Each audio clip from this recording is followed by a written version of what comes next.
I would just like to set the mood really quickly. It is currently like 77 degrees outside in Florida, by the way, which is where I live. I'm wearing a sweater. 77 is the coolest it's been, I think, since, you know, like wintertime earlier this year, because we're getting a cold front blowing in, so it's like windy. Earlier this morning when I was up, it was cloudy and gray, but now it's sunny, and I am just living for this. Granted, by Wednesday of this week, because it's currently Saturday, the temperature is going to get back up to 80 degrees, so this will be a short-lived sweater time, and I think that's actually the day before the readathon starts, so cool. We'll suffer through the sweat, because that's what sweaters are there for. Sweaters cover sweat. That's why they're called sweaters, right? Anyway, hey guys, welcome to today's video. I'm really excited about this readathon. If you don't know by the title, this is called the Sweater Weather Readathon. It's going to be hosted by Liv from Liv's Library, Abigail from Abigail's Cup of Tea, and Zoe from Zoe Reads. I'll have all their channels and bookstagrams linked down below, of course. I first saw it on Liv's bookstagram page, the Sweater Weather Readathon idea. I was immediately on board, despite the fact that I live in a place where you wear a sweater like for 30 minutes out of the day and then it's inappropriate after that. But anyway, so I'm still excited nonetheless. I love fall. If you cannot tell, I have a pumpkin bonfire candle burning right here. Look at that! I'm holding fire. I need to be careful. The dates of the readathon are October 21st through the 27th, so I believe that's this Thursday? It is! Okay, so it's less than a week away now. It starts on Thursday and it goes till the end of that next Wednesday, which is perfect because if you don't know, which why would you? Today is actually my first day of my fall break, so this whole week coming up I will have free to read as much as I want.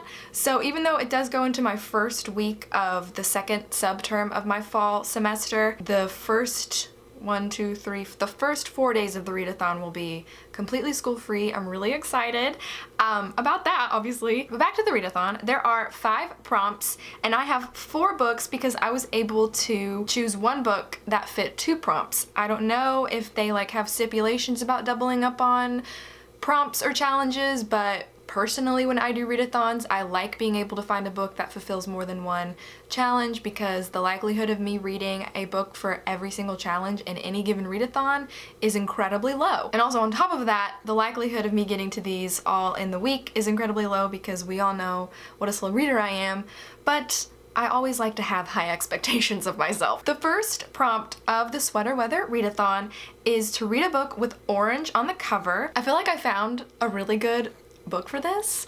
It's literally orange.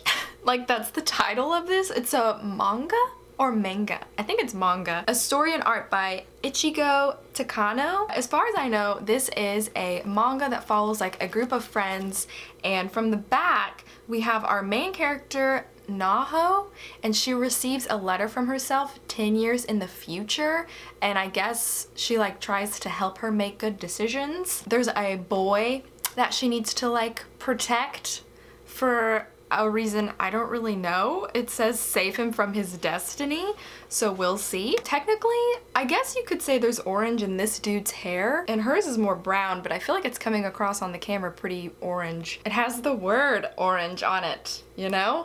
I thought that was clever of me. Alright, the next prompt is to read a book that takes place during fall. This book is probably one of my most anticipated reads of the entire year. It came out, I want to say back in March, and of course I bought it immediately, but upon flipping through it, I realized this has some crucial fall scenes that I don't want to get into yet, so I've been saving this book since it came out. It was either March, April, or May, but yeah.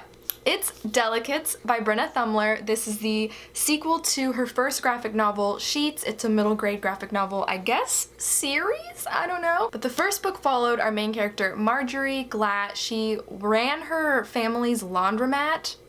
That rhymed. But anyway, so she is just going through hard times at middle school. She feels really left out and alone. There's this guy who wants to buy the laundromat so he can make it, I think, like a spa or a resort because it's like right on this beautiful lake. But the artwork in these graphic novels are stunning.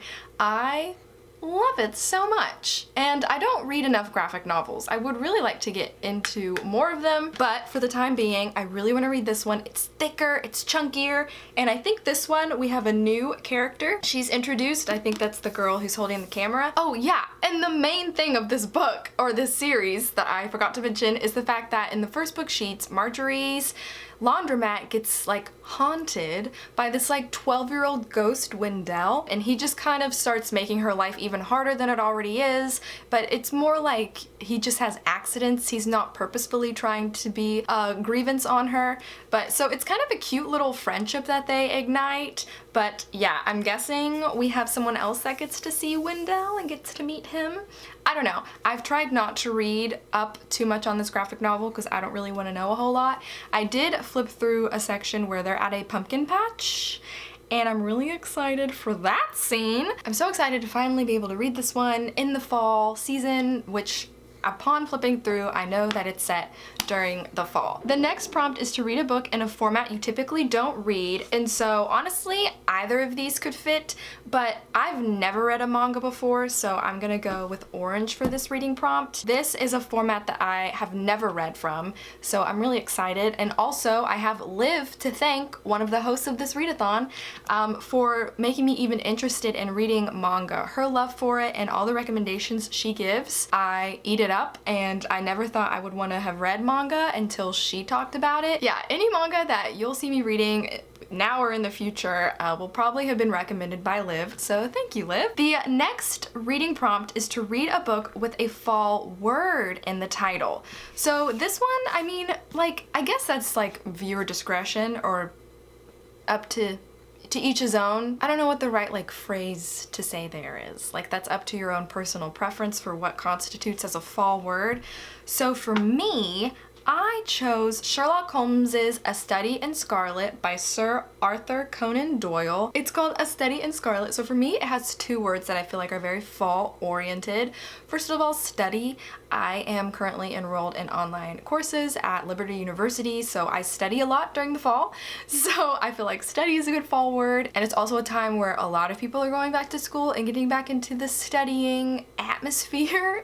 So yeah, I think study's a good fall word. And then scarlet, when the leaves turn scarlet, of course not here in Florida because fall doesn't exist here, but when the leaves, wherever you guys probably are, start turning like yellow and reds and oranges, scarlet, I don't know. I felt like it had two words that could be fall words. So yeah, A Study in Scarlet, it is not as thick as this would make it seem. This is a collection of Sherlock Holmes stories. A Study in Scarlet, I think, is only like about 90 pages, so I think it's a good pick too for this readathon because that will be something I can easily read in a day, hopefully. Alright, and the last reading prompt is to read a backlist book, which is a book published before the year 2021, and so I was kind of struggling to find a book that I felt like I wanted to read that also had good fall vibes, but that was also not published this year, because I have a few books published this year with really nice fall vibes that I really want to get to before the month's out. But I remembered my Literary Lane book club's pick, and now I haven't read it, and it's a book that was assigned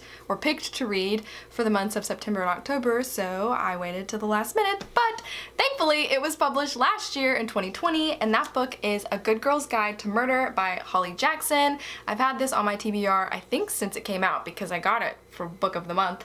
Right? I think this was 2020. This could have also been 2019. It says text copyright 2019, but jacket art copyright 2020.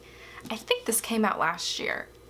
Or did it come out in 2019? All I know is that it did not come out this year. Anyway, this is a book about a girl named Pip who is in high school, and she, for her like class, one of her classes has like a final assignment, and I guess she is chosen to dig up an old murder that happened at her high school, because this like pretty popular girl gets murdered by her boyfriend, but Pip knew him, and so she has a lot of doubt that it was him. She actually thinks it's somebody else. She just, I guess, doesn't know exactly who it could be, but she just knows that it wasn't the boyfriend of the girl who was murdered. So she starts digging into the past, digging into that murder, and then she starts experiencing some backlash from someone who might not want her to find out what truly happened to. Her name was Andy Bell. And this is actually the first, and I believe it's just gonna be a trilogy. I think the third book just came out like this month. So hopefully it's good. Hopefully it's one I'm gonna wanna continue on with. I have heard like nothing but good things about it. So I do have a little bit of high expectations, but I've kind of been let down from a lot of young adult books I've read over the course of this year. Not like let down terribly, but just kind of like underwhelmed by what I've been reading in YA. But hopefully this one is as good as everyone truly says it is. So yeah, those are my picks for the Sweater Weather Readathon. I'm really excited to get to these. I'm really excited, I think, mostly about reading Orange, the manga, because I love pictures in books, so it's a weird thing that I feel like I don't read more manga and graphic novels because I love picture books so much. And that's gonna do it for me for this video. Thank you guys so much for watching. Do not forget to go down below and check out Zoe, Abigail, and Liv's channels. Make sure to subscribe. I love them all and they have great book recommendations. And if you plan on participating in the readathon, let me know down below what were the books you chose for the reading prompts. I'm always really curious to know with any readathon that I participate in what other people chose for the prompts, because it inspires me. Although I'm already set in my TBR ways, I still like knowing what other people are reading for readathon. So yes, that's it. I'll see you guys hopefully very soon in my next video. Bye!